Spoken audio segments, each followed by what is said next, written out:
Cześć kochani, tu ITD, Sylwia z tej strony. Dzisiaj, słuchajcie, nie będzie ani papieru o papierze ryżowym, ani o papierze, właściwie trochę o ryżowym będzie, ale nie będzie nowości z papieru ryżowego, ani z papieru scrapbookingowego, natomiast dzisiaj będzie o tekturkach. Ale o takich trochę specjalnych tekturkach, które sobie właśnie wymyśliłam, że będą takim nośnikiem dla papieru ryżowego, a jednocześnie z możliwością wykorzystania wówczas papieru ryżowego w scrapbookingu. Te dwie tekturki są już obecne na stronie, ale skupimy się dzisiaj na tych, które pojawią się w przyszłym tygodniu. Pierwsza z nich, słuchajcie, to propozycja myślę, że do dekupażu i po zabezpieczeniu tego, słuchajcie, za pomocą kleju i lakieru spokojnie można to potraktować jako element ozdobny do na przykład jakiejś owalnej skrzyneczki. Dziurki, które tutaj są, jak widzicie, zabezpieczyłam za pomocą gesso, aczkolwiek, żeby nie było widać ich przechodzących tutaj przez papier ryżowy, można równie dobrze zabezpieczyć to za pomocą wyciętego owalu z papieru.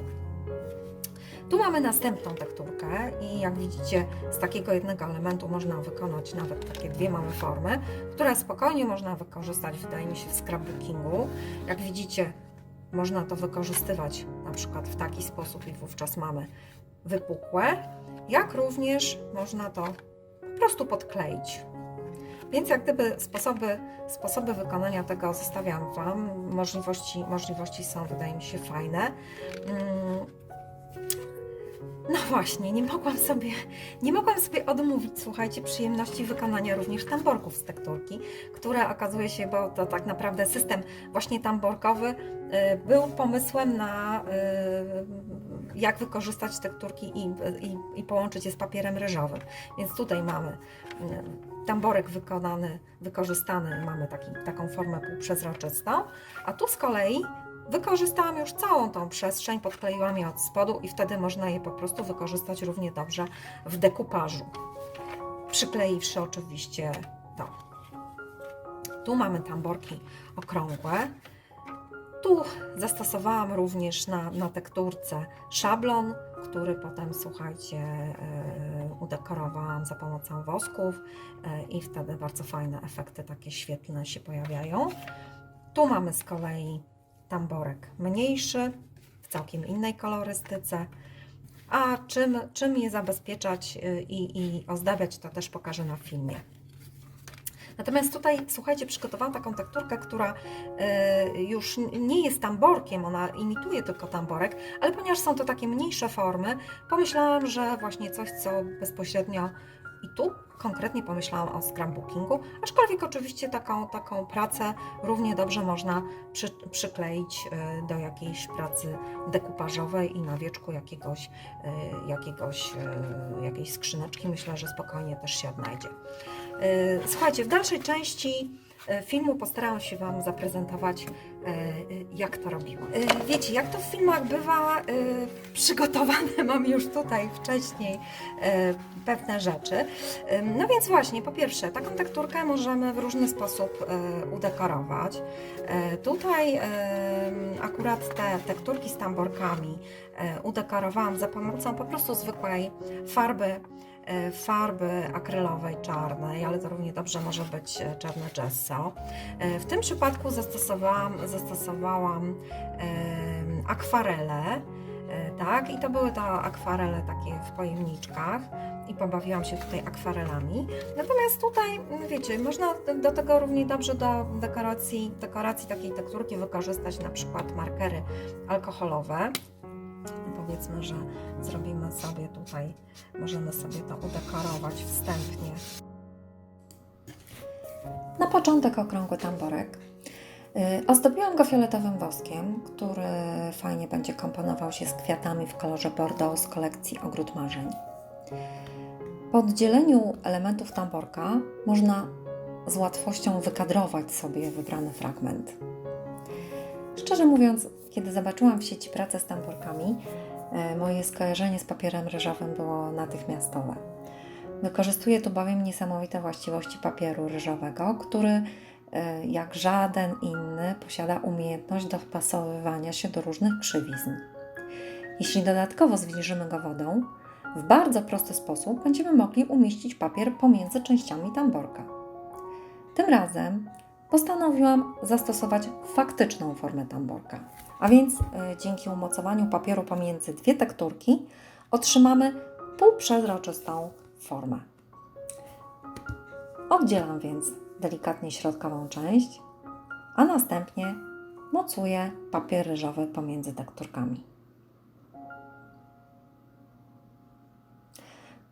Wybieram tu oczywiście tą jasną część. Dzięki temu, że został zwilżony, z jednej strony papier ryżowy łatwiej jest umieścić pomiędzy dwoma częściami tamborka. Jak widać, idealnie się dopasowuje. A z drugiej strony łatwo go usunąć i jak widzicie, nie jest to trudne. Staram się to zrobić dosyć dokładnie, żeby nie wystawały nam takie wąsy charakterystyczne dla papieru ryżowego. Teraz wystarczy tylko przykleić papier ryżowy od drugiej strony i w zasadzie gotowe. Myślę, że takiej wielkości tamborek z powodzeniem odnajdzie się na pracach skrapowych typu layout lub jakichś pracach mixmediowych. A tu przykład zastosowania.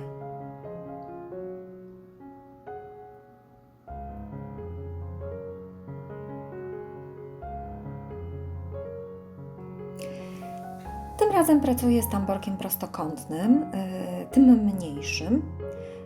Sam papier jest w kolorach sepiowo-niebiesko-różowych. Postanowiłam więc rameczkę dostosować do papieru i tym razem ozdobiłam ją również woskami w kolorze niebieskim i różowym.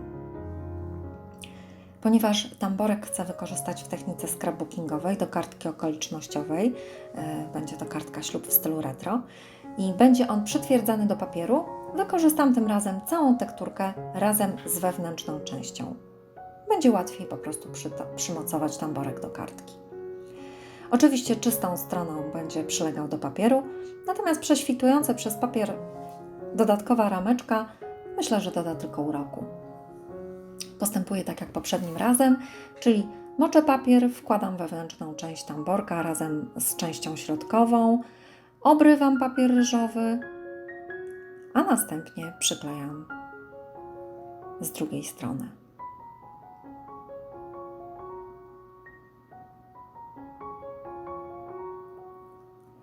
I też w zasadzie gotowe.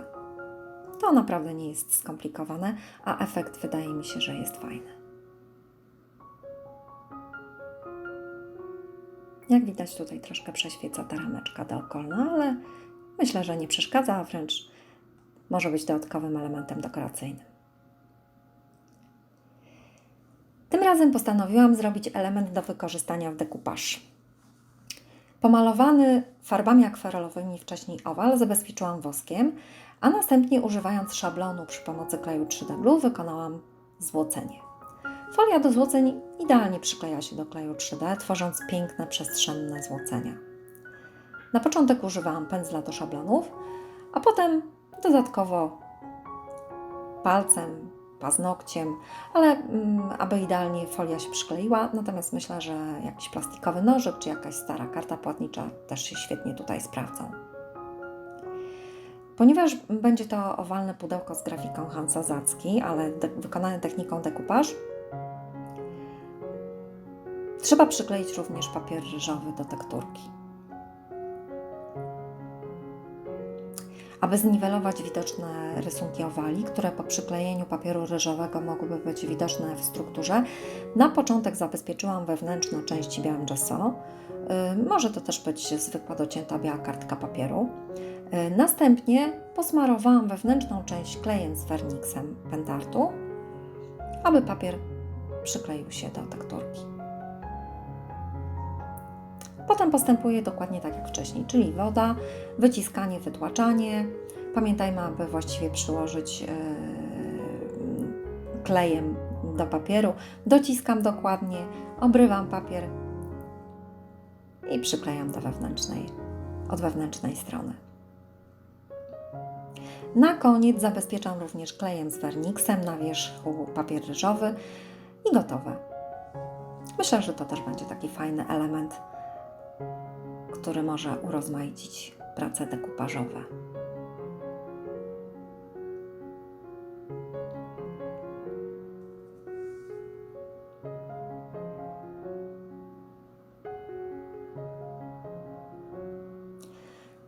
Teraz czas na małe formy. Świetnie odnajdą się nie tylko w dekupaż, ale również w scrapbookingu. Można je wykorzystać również do efektownych napisów. Tym razem postanowiłam z jednej tekturki zrobić dwie małe prace.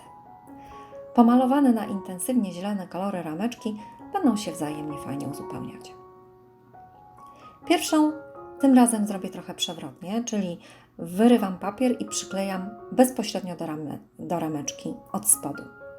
Nie lubimy wszak nudy.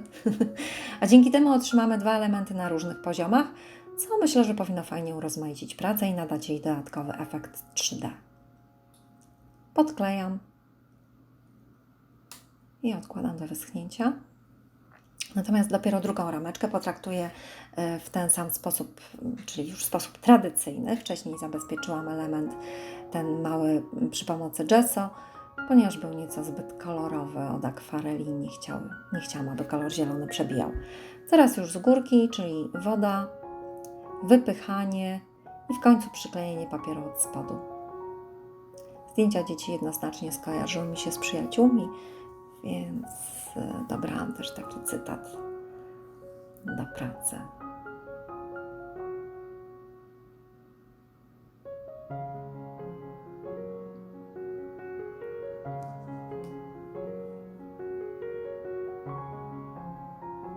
Natomiast tutaj przykład zastosowania monogramu z Doliny Elfów, też właśnie na takiej miniaturce. Myślę, że to fajny taki element przykuwający, drobiazg przykuwający uwagę w pracy. Na koniec tym razem wybrałam tekturkę, która tylko udaje tamborek, ponieważ z założenia jest do przyklejenia. I wiadomo, jeśli ma być do dekupaż, to należy papier skleić z tekturką, natomiast jeśli ma być wykorzystana do scrapbookingu, takiej potrzeby nie ma. Dla tych, którzy nie wiedzą, pokazuję, jak można w swoich pracach zastąpić woski, jeśli nie jesteśmy w ich posiadaniu. Tym razem w ruch poszły stare cienie do powiek. Żeby było jasne, warto poeksperymentować. Ja tutaj szary opalizujący wcale nie dał efektu metalu, natomiast ku mojemu zaskoczeniu udało mi się go osiągnąć przy pomocy jasnego kremowego koloru. A tekturkę wcześniej pomalowałam ciemnoszarym markerem alkoholowym. To dla tych wszystkich, którzy się spieszą. Alkohol szybko odparowuje i wysycha momentalnie, czyli dla mnie w sam raz. Mistrzynią w używaniu kosmetyków w swoich pracach jest dla mnie Kigabet, która do naszego papieru tłoczonego do mix mediów używała też szminki i lakieru do paznokci. Tak, można. Jak widzicie, nie ma, że nie mam. Niech nic nie ogranicza naszej kreatywności.